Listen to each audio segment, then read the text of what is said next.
Greetings, creeps, and welcome to Convo Fango. Today, we are joined by someone who has given me a lot of nightmares in the last couple of weeks. Please welcome from The Last of Us, the clicker, who I was trying to think of a weird rhyme, but just bad things are coming to mind. So, the clicker himself, Sam Hoeksema. Yay! Thanks so much. Thank you for having me. It's so exciting. Yeah, I hope this isn't a weird thing to say, but I've been thinking about you nonstop for like the last 2 weeks now. No, it's great. I appreciate it. I mean, probably you were thinking of my face a little bit differently. And, Slightly. I mean, I would like to say that Barry makes me a more beautiful human being, once everything's done. So I can only feel grateful that somebody would be, reminiscing of such an image in their mind. Just nightmares on repeat. Yes. You are the main clicker in that like amazing museum attack chase scene. And that was just such a cool sequence. And it's just, we get so many cool close-ups, but let's back it up. Were you a fan of the games at all before you came on to the series? 100%. Yeah, 100%. I love that. I grew up with the first game. And like I didn't actually have a PlayStation when it first came out. So I watched like 2 or 3 playthroughs because I was like, back when YouTube was really kind of popping off with people doing like full playthroughs of games, and I couldn't get enough of it, and then finally got a PlayStation myself and played it. And yeah, I mean, it's an incredible world. I remember, just my first experiences of the game being like, this would be, I mean, I just hope somebody one day gets to make this into, a movie or a show, because it just hits everything, you know what I mean, that you want from that medium as well, while still being such an incredible game, so when this came across the table, it was it still feels surreal. I mean, it still feels surreal to be a part of it, to be honest. Yeah. That makes me so happy, because I feel like even if you had not been a fan of the game, I imagine you'd be like, I'm very excited about this, but to start out as a fan of the game and like, oh, now they're making it into a show, but they're also doing it really fucking well. And now you get to be like the clicker. Like, that's so cool. Totally. Yeah. I mean, to be honest, being a fan is almost like it's a blessing and a curse sometimes, and I feel like I feel like it's that thing where you feel that massive weight of excitement, but also responsibility, right? To do things the way that you felt connected to it, and for me in the games, the clickers, I mean, they're just so iconic, right? They're such a, like, the first time you see one, it's just like, what is this? Like, what is going on, but it still feels so rooted and grounded in the universe that that Neil Druckmann and Naughty Dog created. It never feels like this fantastical thing has just like appeared out of nowhere. You're like, oh yeah, it totally makes sense. And so coming into the project, I definitely had a lot of anxiety, honestly, about just like, I want to get this right. It's got to be right, because I know what I would feel if I saw that come across and be like, it didn't quite have that same impact for me as when I played the games. But thankfully, Neil Druckmann was there at my first rehearsal. He directed that episode, obviously, as well, and he gave me a huge kind of took that weight off my shoulders, and just right away was like, don't worry about it, man. Like, do your thing, trust yourself, trust your instincts. And we got to just like play right away. So that was huge for sure. But yeah, which, it's like, that's a part of being a fan too, right? It's like, oh my gosh, it's Neil, like,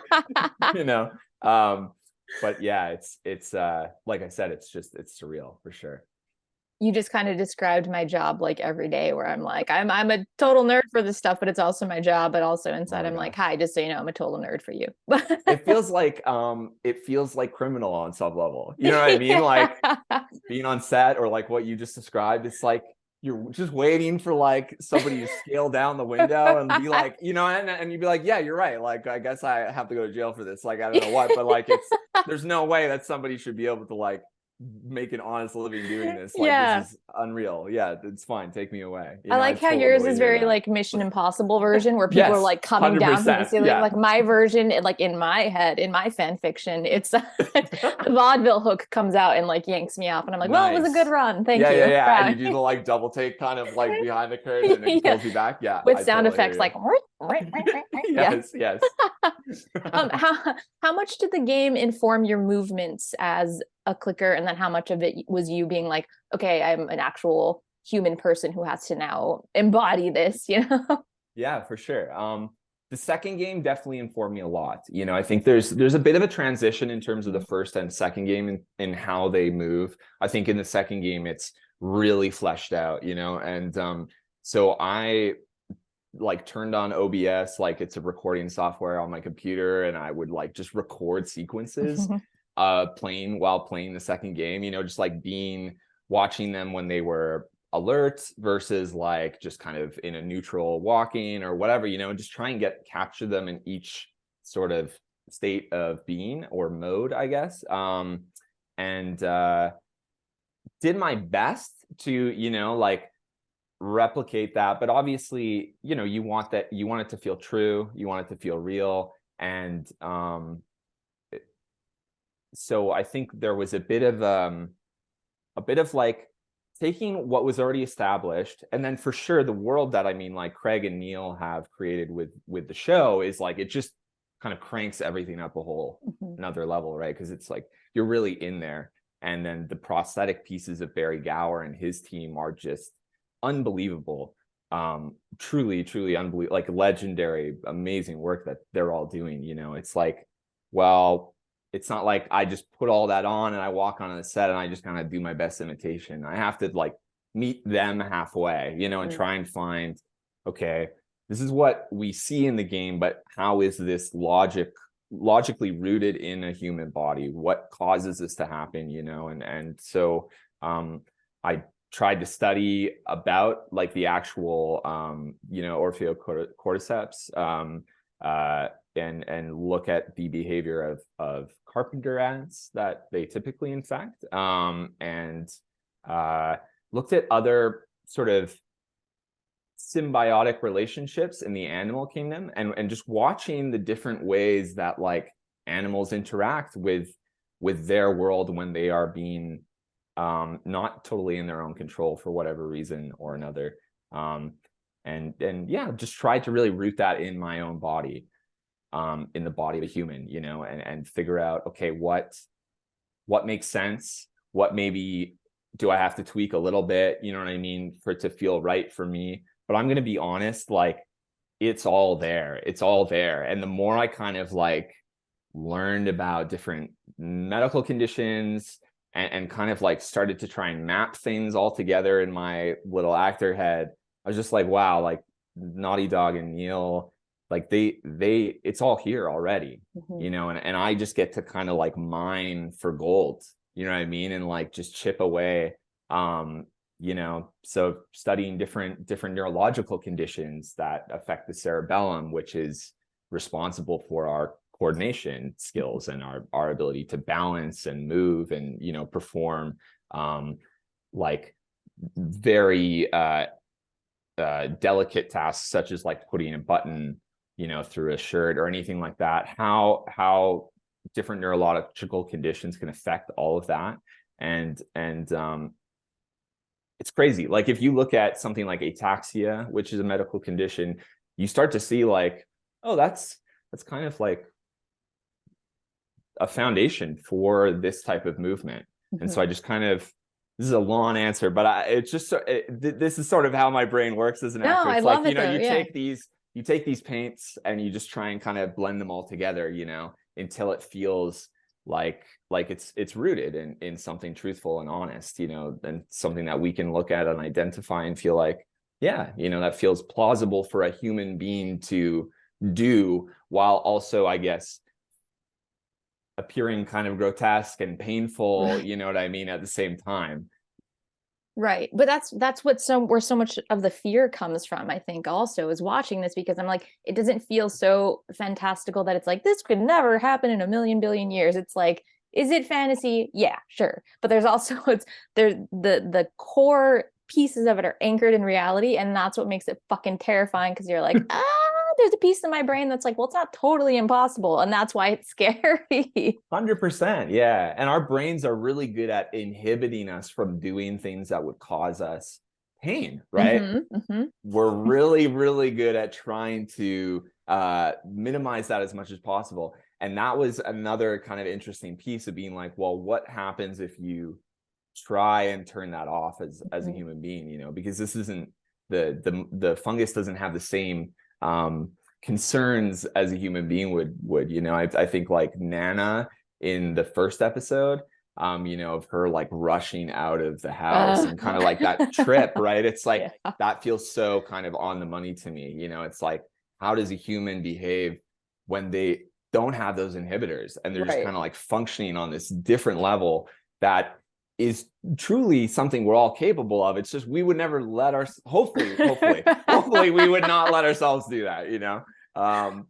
Yeah, I mean, maybe it's a really bad Monday morning or something, but it's like the fungus is still trying to figure out, like, all right, how do I use this vehicle? Like, how do I steer this vehicle? Like, it's still 100%. The fungus has its driver's permit and not quite its license yet, and it's figuring out like, how do I use this thing to the best of my ability? Yeah, totally. It's working out the kinks. That's totally a great way of looking at it. And I think you see that through the stages of transition too, you know, so that by the time you get to, you know, clickers and bloaters and things like that, you start to see a bit more cohesion, right? And yeah, there's still needs some polishing probably, but you know, it's getting there. It's like reaching this new kind of coexistence, which I find, like, you know, it's scary, but it's also incredibly beautiful in a way too. Yes. You know, getting to like explore the idea of a new species, basically. Not a fan of that particular species, but yeah. Another thing, it's like, again, this was designed for a video game. It wasn't designed for a person to then have to actually like embody this. So like the makeup is amazing. It's terrifying, but that's not something that's really conducive to like, okay, let's put this on your head, put this on your face, and then you move around and perform in it. But Barry Gower and his team just did such an amazing job of bringing that to life in a realistic way, as you said, and then you do an amazing job of, you know, bringing that to life as a feasible moving entity. But I mean, are you not stumbling around and bumping into shit? Do you cut that out? Like how does it feel moving around in that? How do you navigate around in that? It's you know, it took some time for sure to get practice. Yeah, exactly. You know, I actually found it really liberating, honestly.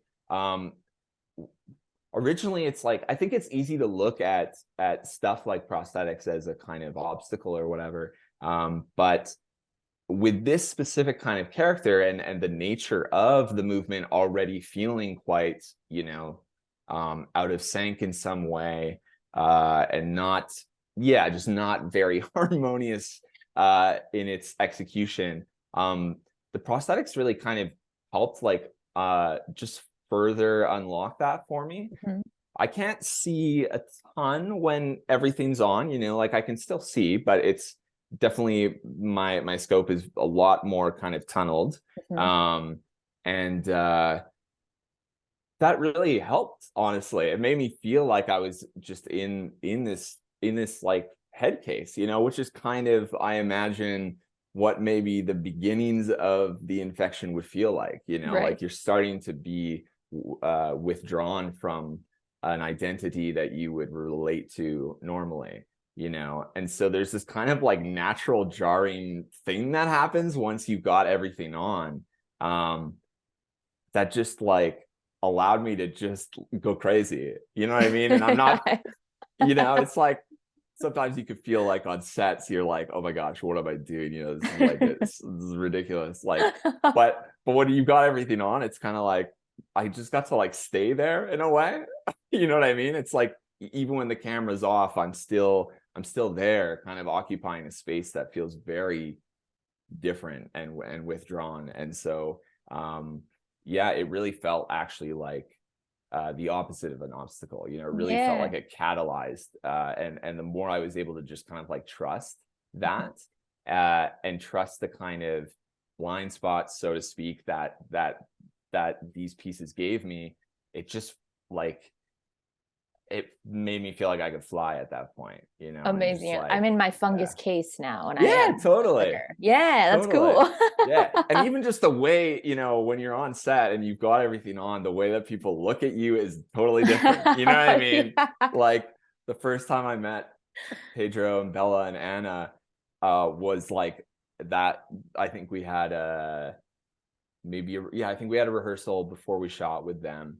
And, I come in fully donned. And that was the first time I'd met any of them. And just like watching their reactions, it's like you can't help but like giggle inside, you know what I mean? Yeah. And it just adds to it. It's just like it's more fodder every time, you know what I mean? That's great. Yeah. What did it feel like? You guys sent us these amazing behind the scenes photos of you like getting into the prosthetics and getting into all the makeup. What did it feel like the very first time? Like you see it all put together and then you like see yourself. I mean, I guess you see yourself like this, but you see yourself as like the clicker. Totally. It felt, I mean, surreal is a word that I know I've used a lot already, and I probably will continue to use because it feels a lot like that. It's it really is surreal. Like I remember, I mean, I was definitely a fantasy and like sci-fi kid growing up, and watching like behind the scenes, footage of Lord of the Rings, like the actors being put in like Urukai prosthetics and makeup, and being like, wow, that must be so crazy. Like, I wonder what that's like, or like Voldemort or like any of these things, and then when you're in the chair, it's like, oh, it's like, yeah, it's just, it's amazing. It really is amazing. I felt like a kid in a candy store, and getting to watch Barry and his team, I mean, like they're absolute legends, right? It's amazing just to watch them work, so yeah, I mean, I was just blown away. I was totally blown away. And I think when we did a makeup test and Neil came in and to kind of give a final, thumbs up, and I think he was probably like crying a little bit, Yeah. and I think that's how it felt for all of us, like truly, it's just like, yeah, words can't really describe it. It's just like this thing with, I think that's what's so special about it being a game previously. It's like many of us have had our own experience with the game, and then coming and bringing all of this to life. It's like we're having this new experience with it that we're getting to share with each other on set, and now, with the audience, of being like, this thing that we all kind of like kept in here and felt so like excited about, now we're like in the room with each other, doing it and like seeing it come to life. It's just it's really an indescribable thing for me. That's wonderful. I love that so much. And the reception has been amazing. I mean, I feel like historically video game adaptations, like that's a brave territory to tread into, because fans will rip that shit apart and they have no Totally. qualms about it. But this is one of the first times I've seen people, fans of the game and people who were not fans of the game and just new to the series, coming to this franchise and just losing their fucking minds. Like TikTok is filled with like look at the side by side, like the shot recreation here is crazy. And then like people who have never played the game that are just like amazing and getting turned on to the game because of that. And it's like so rare that you see that happen, where like camps of fans and new fans coming together and just like loving the shit out of something. So you guys Totally. managed to like really capture lightning in the bottle on this one, because I'm like, whoa, this is this is very positive stuff people are saying. I'm shocked, like Totally. but so Yeah. well deserved though. So Thanks so congratulations to you much. guys for Thank you. that. Thank you. But Yeah, it I is mean, I think amazing. Craig will say like nobody's a bigger fan of the game than him. And I I think, love that. he definitely, I think he feels, if I'm saying that I feel the responsibility and the weight of my, just getting my thing right, you can rest assured, I'm sure that for Craig, it's, it's enormous, I'm sure. And the responsibility he probably felt to make it feel, like the original game lovers can be like, boom, that's it, and then new audiences too can like find just this beautifully touching human story, right, that I think we can all uncomfortably relate to, right? Yeah, yes. How do you feel about mushrooms? I guess the culinary kind, both before and after like this series. Have you? I mean, you were a fan of the game also, but also I Yeah, wonder if yeah. like filming this, like, have your feelings altered on fungus and mushrooms in general, or are you just Yeah, about no. even? I tell people that when I started, I liked, everybody in Hollywood when they're doing these like superhero movies, they've got amazing diets and like workout routines. And I'm like, yeah, I just did like an all fungal diet for 6 months, you know. And then if I felt like I needed water, I'd just go stand outside and like Yeah. photosynthesize. Um, just like eating lichen off the trees. No, I love mushrooms actually. I'm a huge fan of mushrooms. And the show probably made me love them even more. But also like now I look at them a little differently, if that makes Hmm. sense too. Yeah. Like I'm like, that one looks beautiful, but I don't know if I actually want to eat it right now. Yeah. I've been giving them a little bit of a side eye. I don't know if I've had a Yeah. mushroom in the last few weeks. I Uh, don't know. that's fair. That's fair. I mean, I know like Barry Gower, he's not the biggest fan of mushrooms of the culinary sort. And I kept joking with him about like, oh, I'm gonna buy you like this beautiful mushroom cookbook and like we can make mushroom omelets together and stuff. It's like just funny the way that life works. Yeah. A real immersive experience would be to just have like an all mushroom dinner, like a 4 or 5 Yes. courses, all mushroom based, while you're Yes. watching like a new episode or something. 100%. You actually just like you saying that made me think I should pitch to Craig like, you know, maybe next year for the culinary truck, y'all should get like just only Oh, like no. mushroom menu on set. Just like, oh my gosh, can you believe it? Everyone was very, very hungry that day. Everyone's like, Yeah. I'm good, but thank you. Well, what are we gonna do with all these portobellos, guys? Come on, like, hello. Take them and burn them. Yeah. Do you have any kind of like fun, interesting kind of stories you can share with us from set? Oh my Non-spoilery gosh. stuff that you're allowed to Yeah, share? it's always tricky. I mean, something that relates to just like what you were bringing up earlier, with the prosthetic pieces and stuff, something that I just like hold very dear to my heart is because I had, not the easiest time seeing sometimes. Mhm. And some of our shoots were night shoots. And so, you're like already in the dark. And then I would have to like wear a privacy umbrella to make sure that, if we were shooting outside, there like looky-loos or anybody like that couldn't Mm. like take a photo or anything. I'm like kind of totally in darkness whenever I'm going to set. And so usually like an AD would have to like physically hold my hand and just like walk me to the set. I always just felt like I was just like, you're doing, they're all like in their 20s or 30s or whatever. And I'd just be like, be patient. This is what, you're going to do for your parents one day. Just treat me like I'm you're a geriatric, like 90-year-old father that you just have to like walk to the bathroom and like Yeah. walk to lunch and stuff. Yeah, I hold that very dear to me. It's a funny thing to have to be like led around like that, and I'm sure it looked very silly for Where's my onlookers. escort, please? And then, Yeah, is that why they yeah, call you Gramps on set? It makes sense now. 100%. Yeah, I just walk outside and the hand is like waiting. No, don't even have to say anything. Just like, who's Just gonna take it this lightly time? take it. Yes, yeah, Whose turn is yeah. it? Whose turn is it? Yes, a lot of that, a lot of I can't really like I've got dentures and stuff too, so I can't like snack during set, which I'm a bit of a snacker to be honest. There's a lot of that, a lot of hand holding, a lot of like 80s having to bring me like smoothies with a straw. So they were like very much my lifeline. Very grateful to them. Shout out Yeah, to yeah. yeah. Shout outs to the 80s. Really, really awesome. That really is kind of like, I guess, a preview of like maybe what it'll feel like. And when you get close to like 100 years old, you're like, oh, this is just like back in my days of Yeah, on the Last of Us set. 100%. Yeah, it took a lot. I was like, yep, this is really that level of humility is coming through here for sure. Or I feel like I just can't do anything myself, and I need Oh everybody to help me. no. I'm gonna be so ready for that stage. I'm like, all right, don't worry, I've got this under control. Here's This is my what hand, you bring my do. smoothie. Yeah. Yes, exactly. Also, you said That's too privacy chunky. umbrella. My dentures. I needed a Yeah, little blend it a smooth. This couple more smoothie is not times. nearly smooth enough. Yes.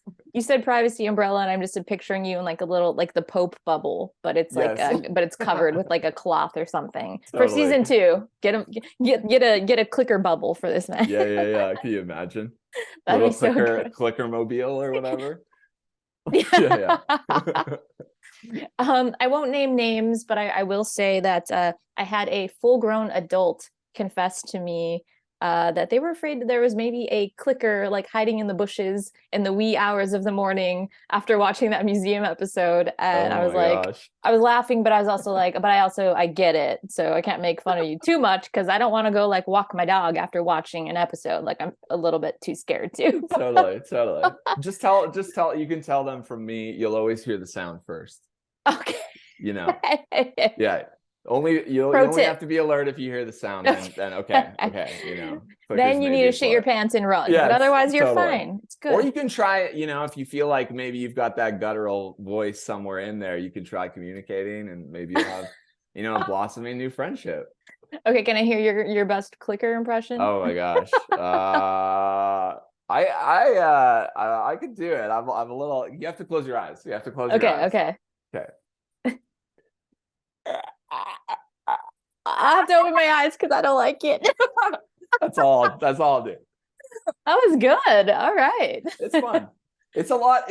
I get very shy doing it now, but when you're like, again, that was like part of the joy of having all the pieces on. I'm like, I don't care. Like, I can't see anybody's reaction anyway. I'm going in all the way. Like, it's freeing putting on a costume, like putting on like a Halloween costume or even like a wig or something. You know what I mean? You're like, I'm transformed. Like I had like mermaid hair and suddenly I'm like a different person.